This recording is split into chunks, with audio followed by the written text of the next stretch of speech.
CNN, Sidney Poitier refused to be defined by race from the start of his decades-long career, but his best-known performances advanced the depiction of black actors and pushed audiences to confront racial tensions in America.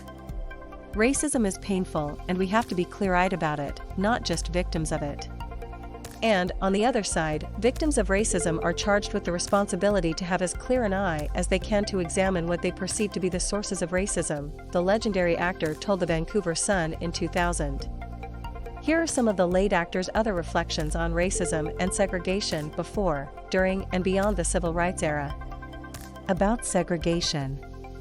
Racial tensions in the South initially came as a shock for Poitier when he arrived in Florida to live with relatives at the age of 14 in the 1940s. Growing up on Cat Island in the Bahamas, his identity had never been linked to skin color, and he quickly pushed against that idea. "I couldn't go into certain stores and try on a pair of shoes. I had to travel in the back of a bus, and I had never had to do that before. It was a big disappointment to me," Poitier said on CNN's Larry King Live in 2008. "Before I got to Florida, I had the opportunity through my mother and my dad to have set some kind of foundation as to who I was," he told Oprah Winfrey in a 2000 interview. "I was not what I was required to be in Florida. I was not that. I couldn't be that. I was taught that I had basic rights as a human being. I was taught that I was someone. I knew we had no money, still, I was taught that I was someone. We had no electricity and no running water, still, I was taught that I was someone. I had very little education, a year and a half, in fact, was all the schooling I was exposed to, still I knew that I was someone," he added. About being a black movie star in Hollywood.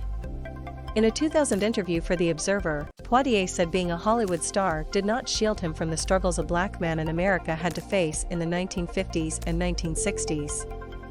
"I had to think twice or three times about every step I took," Poitier said. "I was in a culture that denied me my very existence. And I had no forces behind me. When I walked the streets outside of the neighborhood which I was confined to, I had to be constantly on the alert. The America I am speaking of was a different place back then. The dominant culture did not care about my survival as a human being." About breaking color barriers in film. For a dark-skinned actor like Poitier, finding complex roles in the 1950s was difficult. Blacks were so new in Hollywood. There was almost no frame of reference for us except as stereotypical, one-dimensional characters, Poitier told Winfrey.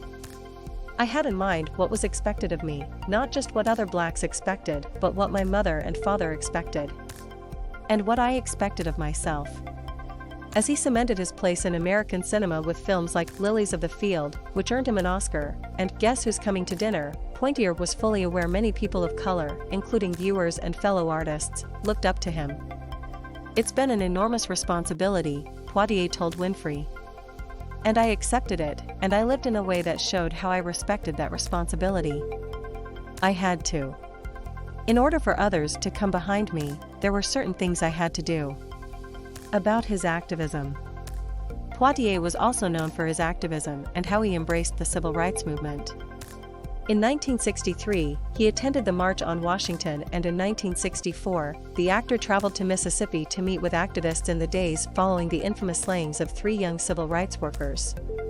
"The nature of my life over the last 36 years has been such that the urgency that was evident today has been bubbling in me personally for most of these years. At least most of the years I came into adulthood. I became interested in the civil rights struggle out of a necessity to survive," Poitier said during a roundtable with other March on Washington participants and filmed in 1963. "I found it necessary for self-protection and to perpetuate my survival that I involve myself in any activity that would ease my burden momentarily," he said about his decision to attend the march.